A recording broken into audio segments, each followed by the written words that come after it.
want to thank Lillian Ruiz, who's been working all year long to put together our brand new Inclusion and Diversity Center, which is opening up today officially. Yes, bravo, And- bravo.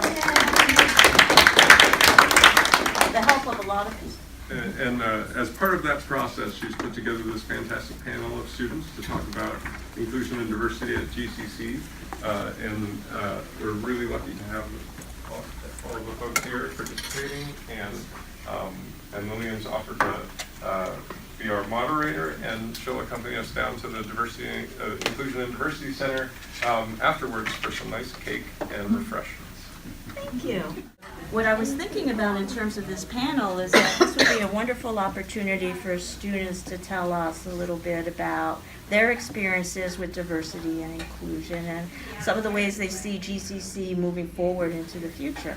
So I was able to persuade, coerce, beg to get a few students to come in today, and I thought perhaps we could just go down the row and introduce ourselves, if that would be okay. Can we start with you, Mahendra? I'm Mahendra Sapkota. I'm originally from Nepal. I joined GCC in 2015, and this is my last semester here. After this, I'm going to transfer to UMass Amherst in this. Great. My name is Joel. I'm also a student at GCC.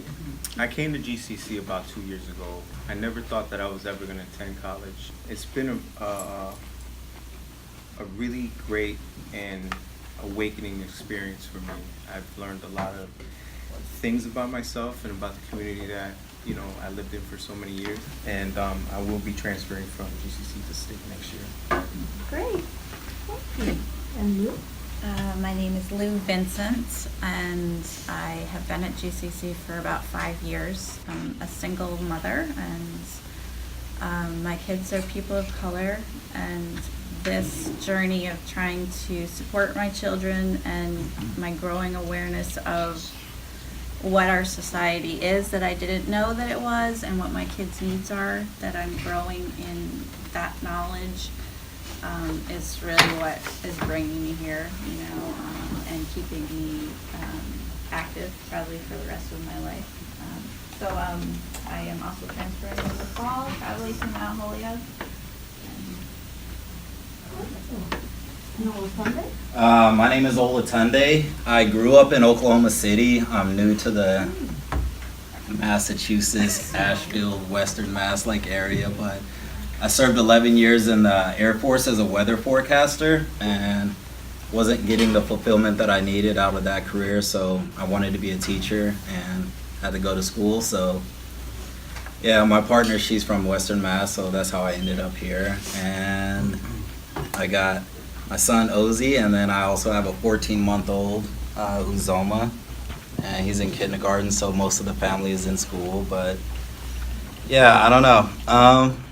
It's definitely a different environment out here, but I've had some different experiences at GCC. Okay. Thank you all for being here.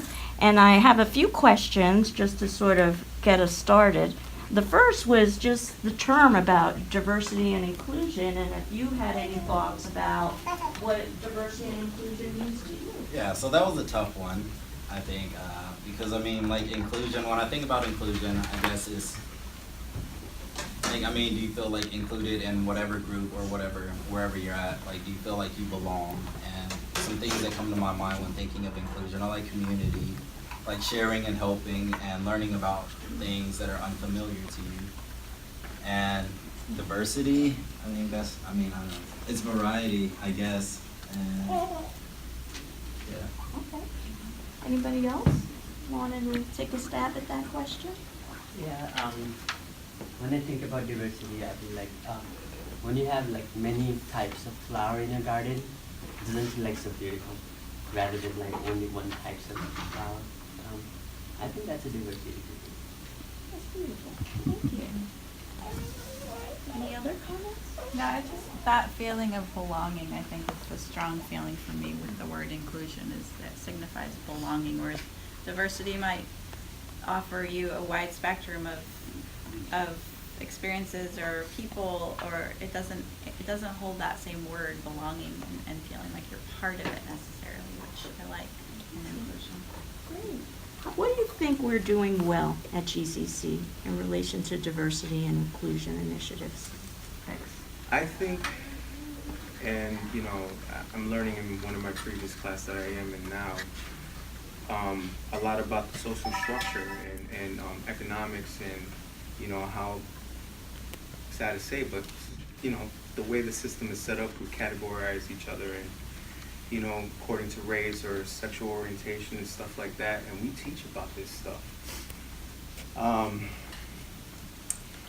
And you know, coming to college, and by the way, I should have mentioned this, I'm from Brooklyn, New York. Like, you know, I never thought that I would ever come to a community that would actually embrace me and actually try to help me understand more about the world than, you know, I was led to believe.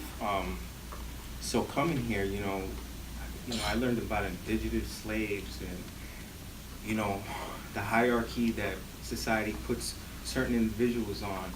And, you know, we classify people according to race and payment and stuff like that. And it's opened my eyes in so many ways that I can't even explain to you guys. And I'm just hoping that I could bring it back to my community and try to open some of the eyes of my brothers and sisters out there that, you know, these things are taking place and they're shaping the lives and the way we think about life and our decisions about life. And, you know, so I've learned a lot of that. So, I don't know if I should. Whatever you like. Okay, so for me to feel included and at GCC, which I have felt included by my professors, by students that I've met, faculty that I've met, and certain people that I just crossed by in the hallway, you know, they've always treated me well, they always help me when I ask them for help. But my big concern with GCC is the word disability in our disability office. And I feel I am disabled or have a disability. But I don't feel that I'm disabled. See, the word disabled to me means different. It means kind of like functional, but not to 100%. You know, I grew up going to school in the Russell, probably some of the worst neighborhoods that I can think of, and going to the schools there, and just the curriculum and the way they were teaching us, we didn't really get much out of it. And I was passed along for many years. And I didn't know until like a few years ago, matter of fact, I'm coming to college, that I'm fully dyslexic. And, you know, which opened up a new door for me. I mean, I started seeing people that are deemed different or other in this country. I mean, in the school, and I could see them blatantly, like they pop out to me now. And you know, most people that look at me, especially when I was younger, they would see, you know, a normal person, pretty much articulate what he wants to say and how he wants to say it. And I would pass along like that because I fit in. I fit into a criteria that, you know, he looks normal, he speaks normal, so he must be normal.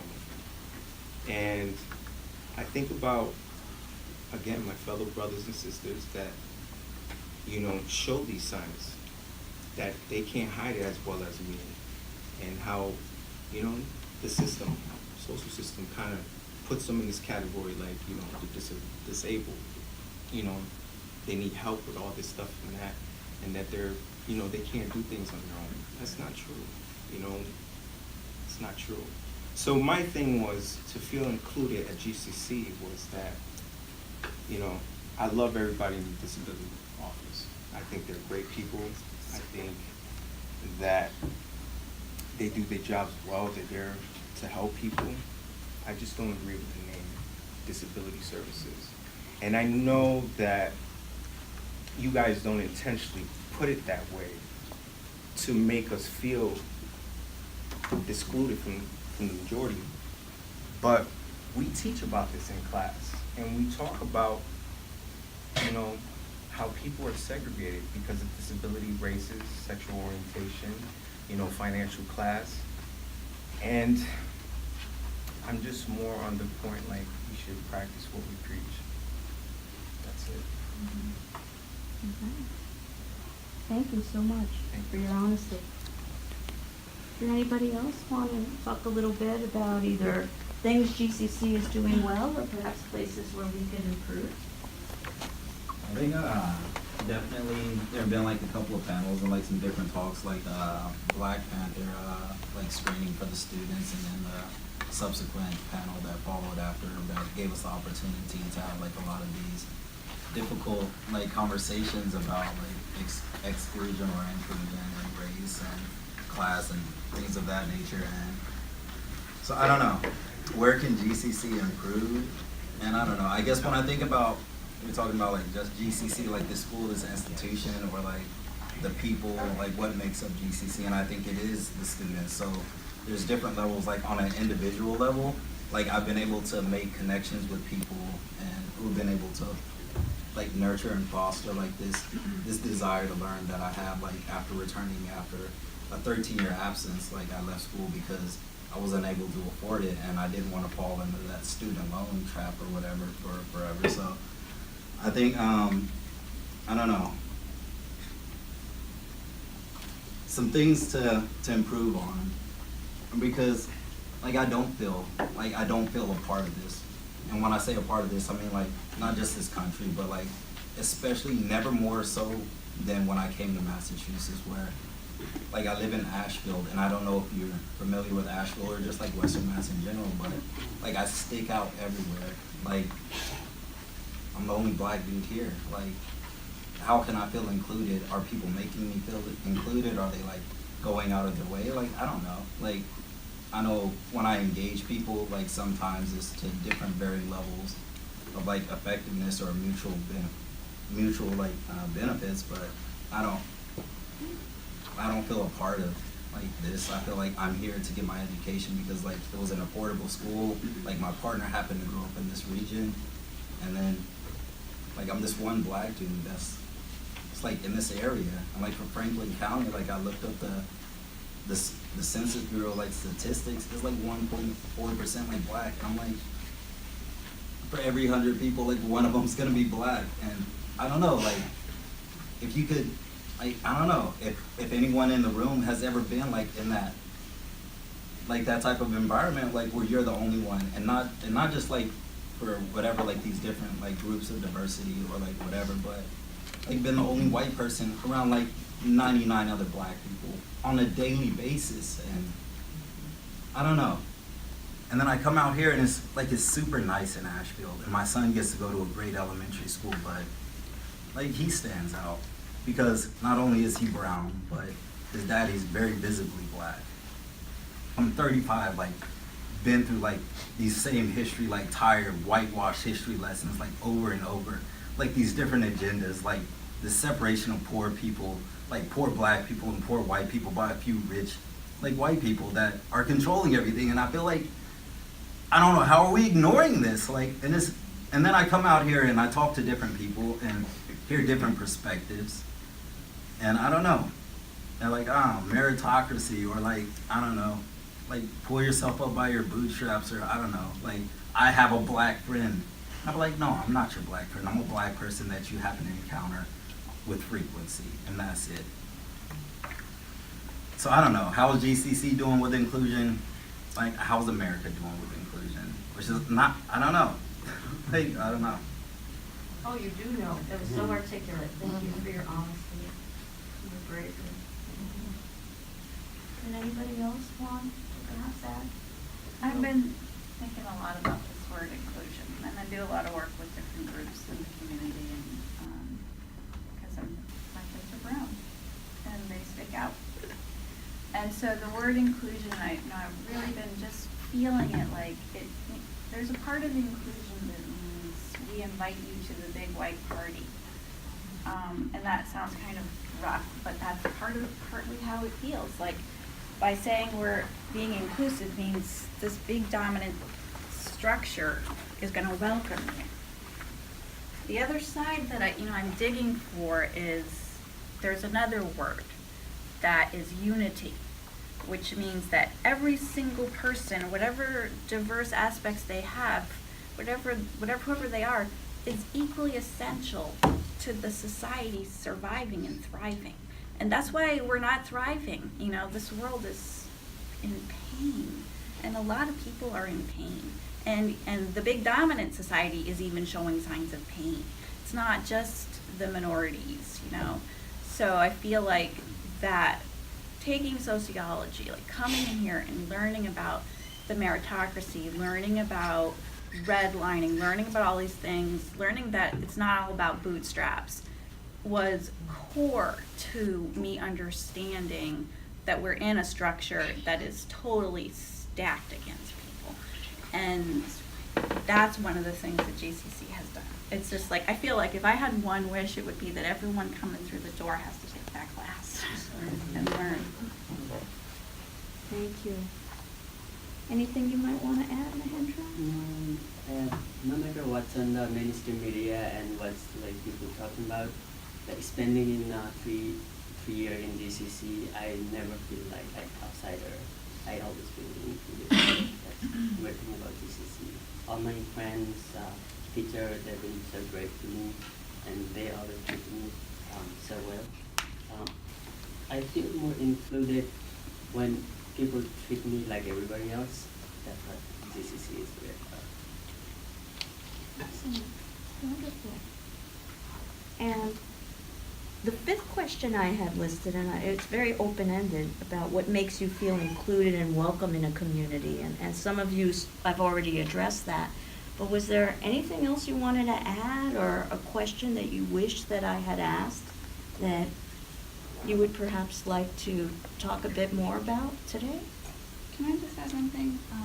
Over the course of the last couple of years, there's been like so much unrest in our greater society, and Bob has sent us letters. Like everybody gets them, I know that, Bob. But those letters go right to my heart as feeling like I am a valued member of this community. I am safe here. We're all safe here, which is huge. That is like, when I think about inclusiveness and I think about community, like our community college is a real community. I feel like so blessed to be here. There is a lot of inclusiveness personally for me here, and I love that. Somebody else? Was there something you wanted to add or say that you haven't had a chance to discuss? I mean, for the most part, being a student at GCC, I feel included. I don't feel like people, well, maybe some people, and I mean, that kind of made me feel unincluded. But I know it was what I love to call baby ignorance, meaning that they said something without realizing what they said and what was the significance of what they said. And I didn't hold them accountable to it, I just realized that, I was ignorant before I came to the school. I spoke a certain way, I walked a certain way, and I had to basically learn it again. Coming to GCC, I had to learn how to articulate myself in a way where people could view me and understand what I'm saying, instead of looking at me like, oh, he's from the ghetto, So I had to learn that. I had to learn how to fit in, kind of, and speak the lingo, which is not a bad thing. To me, it's not a bad thing. It's just I'm broadening my horizons. But what I would like to see at GCC is just more ethnicity in terms of like on the walls. Puerto Rican ethnicity, black ethnicity, white ethnicity, Jewish, doesn't matter, whatever, just see all of it, and thinking about like coming through where the cafeteria is. It's a big space. Many people pass each other there, and that would be probably one of the greatest places to display all this ethnicity and diversity stuff at, and make people that walk in realize like you are accepted. We realize that, certain, my culture or black or whatever, certain cultures are suppressed, and we know this, but we don't reject you because of this. We want to welcome you, and And to me, that would just make me personally, or anybody that comes from where I come from, feel even more included, because now they feel like they have an ally. You know, I don't, you know, I have somebody that understands me. Even if they might not be the same ethnicity or come from the same group, but they understand, you know, some of my history and where my people come from, and how we're struggling to survive. That's a good feeling, you know. I ran into that in my classes, you know, and I've seen my professors kind of struggle talking about ethnicity, knowing that I'm Puerto Rican and there's another girl in the class that happens to be black, and we're probably and a Chinese woman, and I could just imagine being up there and being white, trying to educate and say, look, at this is the disparities that your culture is going through, and it's still continuing, you know, and to be up there and to educate me about that. And, you know, it's kind of, in a way, it's discouraging, because, I mean, from what I'm finding out, that, you know, Puerto Ricans are like, we're really struggling, especially with our island and the tragedy that happened over there, and doctors leaving and teachers and stuff like that, you know. And I feel like my culture is just being destroyed, and we don't really kind of talk about that. And I think that we should include a variety of ethnicities and backgrounds, and, you know, make people feel included. But, you know, I love my professors. I think they're great. You know, I know it's sometimes hard to say some of the things they have to say, but they're doing it to enlighten and to awaken and to broaden your mind, so you can know this is going on, you know. And I don't know. I just feel like if we had more diversity and of different cultures and different backgrounds, and people intermingle more and learn more about the different backgrounds people come from, you know. I don't know. And my hope is, you know, eventually we'll start breaking down these stigmas, you know, like being Puerto Rican with a tattoo on his neck, you know. I'm already viewed as a gang member, or, you know, or somebody that's going to commit a crime or hurt somebody. I don't want to be viewed that way, you know.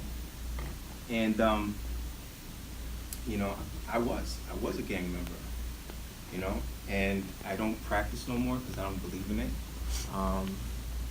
And, you know, I was raised that way. I thought a certain way, and I knew I was being suppressed by a group of people, and I didn't care about color. I don't care about that. To me, you all my brothers and sisters.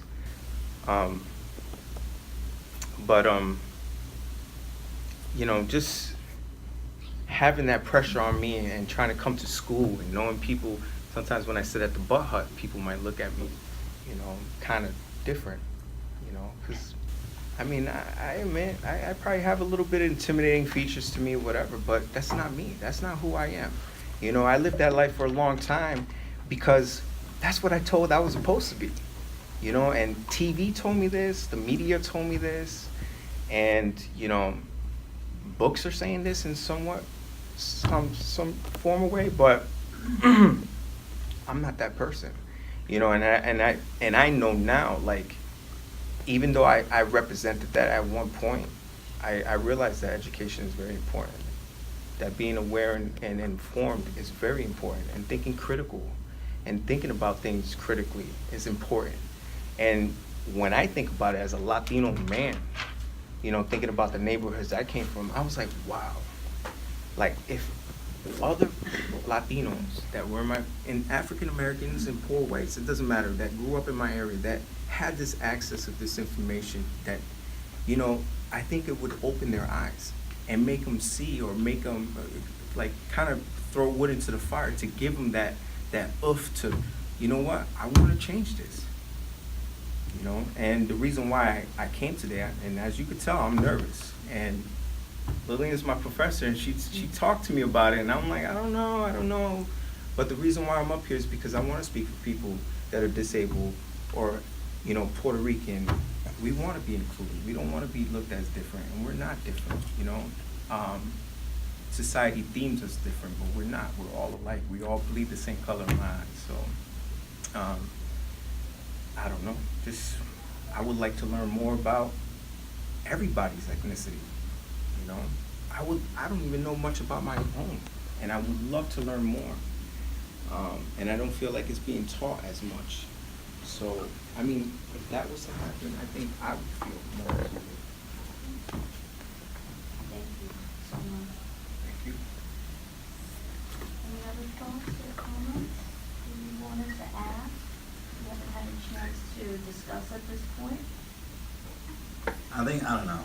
I'm glad that like we do have Lou on the panel as well, but like I would like to see like more white people like participating in this conversation, because like I can't make anyone like out there like include me in something, or like I'm not sure what their definition like of inclusion is. Is it like Joel said, like you kind of have to like change the way you talk or like the way you dress so that you can like fit in?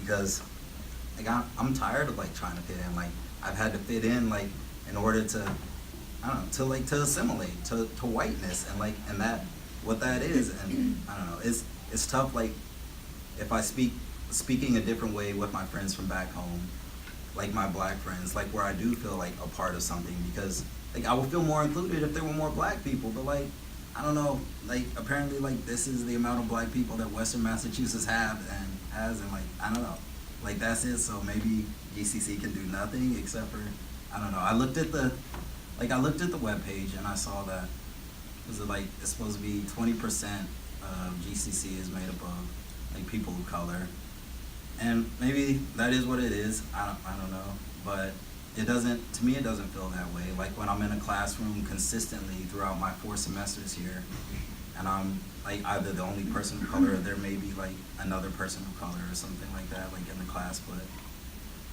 like when like my sociology class and everyone is telling their story for like the final paper, sociology of the family, it's called like My Town, My Essay, and everybody's going around like telling the story of the middle class white neighborhood that they grew up in, and how my parents weren't racist, and I don't know why it was just all white people. And then we get to me, and like I'm thinking like, wow, like if I was born white, then I could have been middle class. Like I wouldn't have had to like join the military and like risk my life just so I could get an education. Like there were like other avenues, but like I'm born black, so I guess that's just it. And I don't know, and nobody, I don't know, like your parents aren't racist, I guess, or whatever. So I guess, I don't know. And the labels that I think like people want to attach to their views, or like their lack of like knowledge about a certain group of people, or how they perceive like, and when I say like how they perceive black people or black men, like I don't know, Joel, like you don't appear like a threat to me. Like I don't know, like I see a friend, like I see a dude who has problems, like who's stressed just like me, like trying to make it through, but like trying to fit in, and like constantly like being put in positions to where if you don't fit in, then it'll be to your detriment. And I don't know, like that's the right way, I guess, or people view that as the right way, and I don't know. I know it's not the right way. And so yeah, I don't know. Inclusion, what can GCC do? I think hold each other accountable, like if there's training that the staff and faculty could participate in, or like I don't know how, if you are targeting like different communities, like different minorities, like if that's, I mean the numbers say that they reflect it, so I mean I don't know if there's, I guess, nothing else you can do. But for me, like when I see like black people from various African like countries, and like very few like African American people, like yeah, we're like black, but they definitely have a different experience than I've had like growing up in America, and like being the minority, or like when I'm around large groups of black people, it's because we're in an impoverished neighborhood, because we're born black and born at it. The system, the way it's set up, is to keep us down and to lock us up, and I don't know. So what can GCC do? I would love to hear you all's ideas on what GCC can do, because I don't always feel included. I haven't in class. Like there are people who I've had relationships with that are great and that are awesome, but like I'm still on the outside, and that's just the way it is.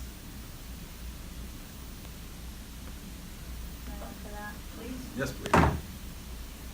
I feel this huge, like, yes, there's this white responsibility. I feel like GCC doing this today and every effort that they make is something, and something is something. It's important, like Leo's just one thing, you know, it's like the culture of silence around racism is so insidious here. We're so bred in this community, in this part of the world, to just not talk about this really hard thing. And I just feel like, you know, like you're saying, like, oh, I want to bring my education back to where I live. It's like, actually, the white people are the ones who need greater education on how to stop doing what they're doing and make this world really inclusive. And that's why I feel like this happening today, you know, the people that need this happen is such a step towards that. And I'm thankful for it. You know, I mean, I know, because I get you. There's still two worlds. There's still the world where there's mostly white students and then a black student, and there's still this gap of like, how do you talk about that? How does your professor talk about that? How do you talk about it? How do other students talk about that? There's this lack of conversation, and communication is a part of unity. You know, it's like, I think every time there's an attempt to bridge the culture of silence and start talking about it, I just feel this huge like relief in my body.